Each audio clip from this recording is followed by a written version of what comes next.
Galerinha, olha só. Seria criminoso eu começar a aula da Física C, volume 2, sem antes um super resumo do volume 1. Tem coisas essenciais aqui na Física C que eu preciso que tu lembre. Primeiro, nós começamos há pouco tempo a calcular a quantidade de carga elétrica de um corpo. Como a quantidade de carga elétrica de um corpo depende da carga elementar, é só pegar o número de partículas em excesso que o corpo tem e multiplicar pelo valor da carga elementar. Lembra disso? Valor da carga elementar, daqui a pouco decora, 1,6 vezes 10 na menos 19 coulombs. Coulomb é a unidade de carga elétrica. Uma hora ela vai ser que nem quilograma na tua vida. Quilograma, coulomb, mesma coisa. Faz parte da vida. Segundo, se entendi litros, litros, já entendi, 1 litro, 1 quilo, beleza. Só que o coulomb, eu fiquei familiar com ele porque fiquei anos trabalhando com essa encrenca. Mas no ensino médio, cara, final de terceirão, coulomb, mas meu Deus, o que é mesmo? Eu tinha que raciocinar para lembrar que era a unidade de carga elétrica, certo? Corpo neutro é aquele que não tem carga. Beleza? Não, por que não? Porque todo o corpo é entupido de carga. Vocês são feitos de quê? De átomos. Átomo é carga elétrica. Então todo o corpo tem carga. O que é corpo neutro então? Igual ao número de? Não, neutro não interfere, ele é neutro, né? Concorda? Não tem problema nenhum. Participou, garoto. Próton e nêutron igual, tudo bem pra vocês? Próton e nêutron igual. Show de bola. Porém, se eu pegar um pedacinho de fio condutor de que material, por exemplo? Cobre, alumínio são os clássicos, mas qualquer metal é condutor. Se eu puder calcular a quantidade de carga que vai atravessar esse fio e dividir pelo tempo, eu vou estar calculando o quê? Como é o nome dessa brincadeira aqui? Quantidade de carga dividido pelo tempo? Quase. Intensidade de corrente elétrica. Daqui a pouco a gente chama de corrente elétrica e daqui a pouco corrente. Como é que se calcula a corrente? Basta pegar a quantidade de carga elétrica e dividir pelo... Como é que é a unidade de quantidade de carga elétrica? Coulomb. E tempo? Coulomb por segundo é uma unidade mais comum na vida das pessoas. Ampere, parabéns. Ampere. Lembro sempre daquele quadrinho de disjuntores que a galera tem em casa, né? Tem aqueles botõezinhos, númerozinhos, 10, 20, 50, aquilo é quantos ampere pode passar no disjuntor antes de ele, né, desconectar o sistema para a segurança. Por que por segurança? Porque se passar corrente demais, se passar intensidade de corrente demais, gera um tipo de atrito dentro do material chamado efeito Joule, que libera um monte de calor. Chega uma hora que o fio está tão quente dentro da parede que pode incendiar a casa, certo? É por isso que o disjuntor é absolutamente indispensável para a segurança da rede elétrica, né? Para a segurança das pessoas em qualquer rede elétrica. Além disso, cara, isso aqui era só a introdução. Depois disso nós vimos que um sujeito chamado Ohm começou a fazer uns estudos com circuitos elétricos. Ele pegava um circuitinho elétrico, conectava um dispositivo que a gente chama de resistor, aquela molinha que fica dentro do chuveiro elétrico é um bom exemplo, aquela molinha dentro da lâmpada, putz, todo mundo já viu uma lâmpada incandescente, sem dúvida, aquele filamentozinho é um grande exemplo de resistor, O pessoal colocava uma fonte de energia conectada nesse resistor, me dá uns brancos, cara, resistor, e aí ele tinha dois aparelhos interessantes nesse circuito elétrico. Um era o voltímetro, que o nome já diz o que ele mede, né? E o outro era o amperímetro, também já diz o que mede, lembra disso? O cara ia lá então e fazia um experimento. Ele acompanhava a voltagem e a intensidade de corrente elétrica lida no amperímetro. Ele ia lá, colocava 10 volts e olhava lá no amperímetro, deixa eu ver, 2 amperes. Aí ele ia lá e aumentava a voltagem dessa fonte aqui até 20 volts. Física é terrível. Olha, ele se organiza, né, para ficar bonitinha a pesquisa. Na prática dá 1,99, dá 4,03, sempre tem um erro embutido na vida do laboratório, certo? Putz, que legal, cara, olha que interessante, dobrou a voltagem, dobrou a intensidade de corrente elétrica, a corrente elétrica, ou então a corrente, triplicou Vamos mudar o vocabulário.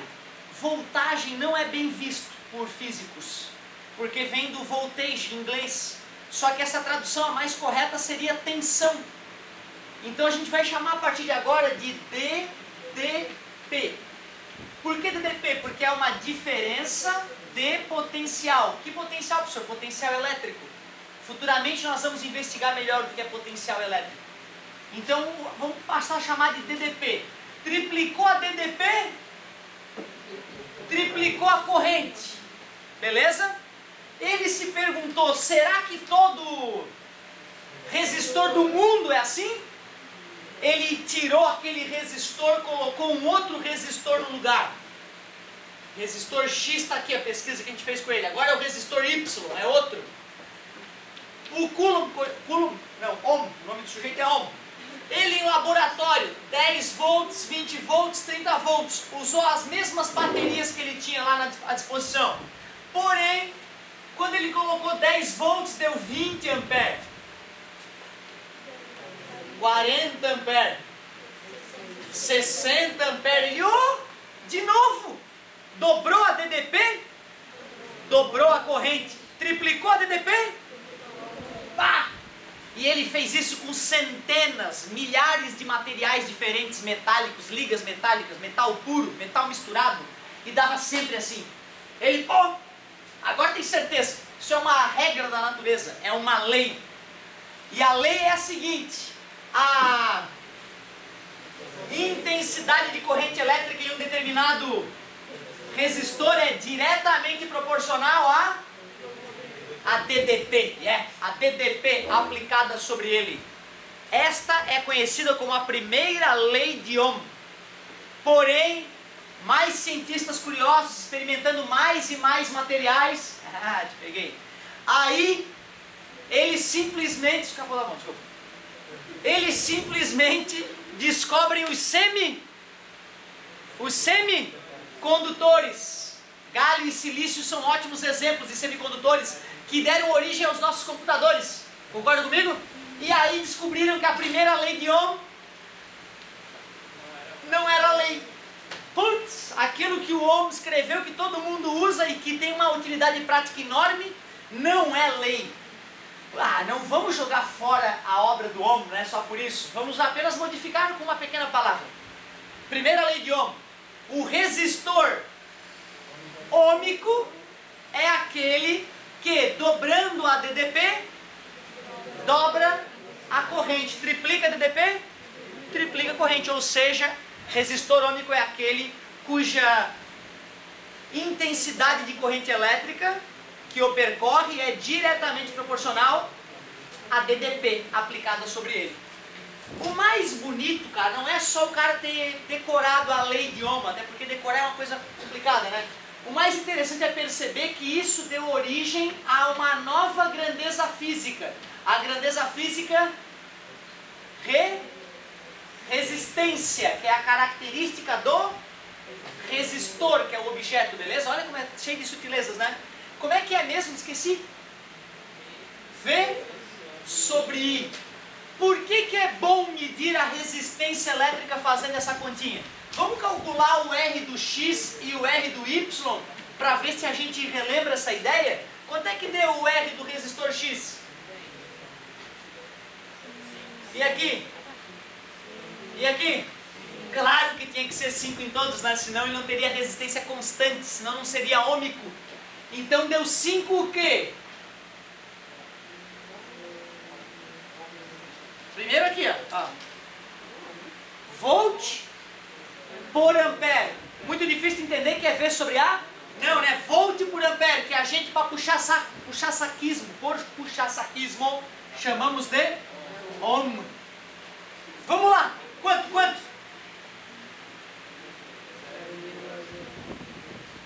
Não é 2? Tem certeza? 0,5, né? Porque o cérebro dos normais divide dá 2. O cara vai fazer essa divisão 10 por 20 dá 2. Das pessoas que não são, né, levadas pelo cérebro, 10 dividido para 20 dá 1 sobre 2 é 50 centavos, né? 0,5 o que mesmo? Ohm.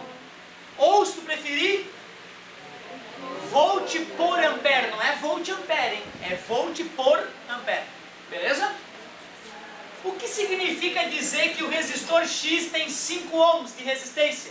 Significa dizer que a cada 5 passa 1. O que significa dizer que esse cara tem meio ohm de resistência? Que a cada meio volt, tu viu como ele precisa de menos voltagem para passar 1 ampere?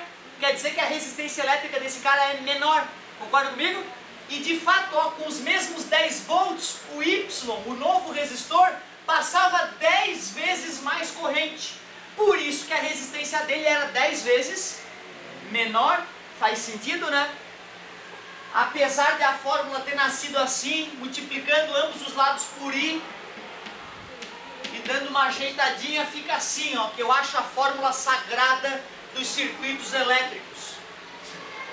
Jamais poderemos fazer um vestibular sem estarmos completamente familiarizados com ela. É impossível o vestibular não cobrar essa ideia.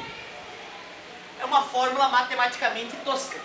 Concorda comigo? O perigo é a questão, enrolar a nossa cabeça, a Fafá, de repente, né, não conseguir nos fazer aprender a ler, né, Fafá? Culpa tua, certo? Sacanagem, né, cara? Fafá, rainha da interpretação de texto, é que pode te ajudar a aplicar essa fórmula nas questões de física. Aliás, quantas vezes, cara, eu tive vontade de pegar uma questão de física e levar para Fafá. Fafá, analisa esse português desse aqui, que eu acho que o cara é pior que eu no português, certo? Então é uma coisa que pode ser perigosa, e a interpretação. Depois disso, só para finalizar super ultra mega revisão volume 1, o Ohm não satisfeito criou a segunda lei de Ohm. Essa sim é fórmula, né? Porque isso aqui não é a primeira lei de Ohm. Certo? Lembra? A primeira lei de Ohm, ela fala da proporcionalidade entre V e I. Ou seja, outra forma de falar a primeira lei de Ohm de maneira resumida. R é constante. Constante. Isso sim é a primeira lei de Ohm. Primeira lei de Ohm. Segunda lei de Ohm. Para calcular a resistência elétrica de um fio, eu preciso conhecer o comprimento do fio, preciso saber a área da seção. Lembra, o fiozinho é redondinho, né? Tu corta ele, aquilo ali é a área da seção. Geralmente, como é um círculo, como é que calcula? R ao quadrado. Mas eu também preciso saber uma característica do material, a resistividade. Fizemos alguns exercícios sobre essa fórmula aí. Era a que mais me incomodava quando eu estava no terceirão. Hoje eu voltei a colocar nome nas aulas e reorganizá-las. Só está atrasado desde 10 de março. Mas eu vou botar nome nelas, tu vai achar a aula com toda facilidade na pastinha da Física C logo, para revisar. Ou melhor, antes de olhar a aula, tenta fazer alguns exercícios, tu vai ver que se apaga da mente o método. A gente tem que retornar, deixar tudo fresquinho aí. Agora sim, agora estou preparado para o novo. Volume 2.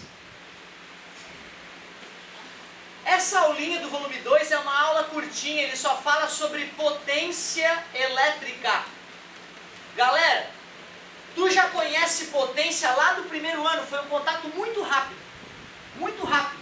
No segundo ano, no final do ano, também tivemos mais um contato assim, voando com a ideia de potência. A ideia de potência ela é geral na física, é energia dividido pelo tempo. Ou seja, potência mede quanta energia a coisa produz, gasta, transforma com o passar do tempo. Ou seja, um carro potente é aquele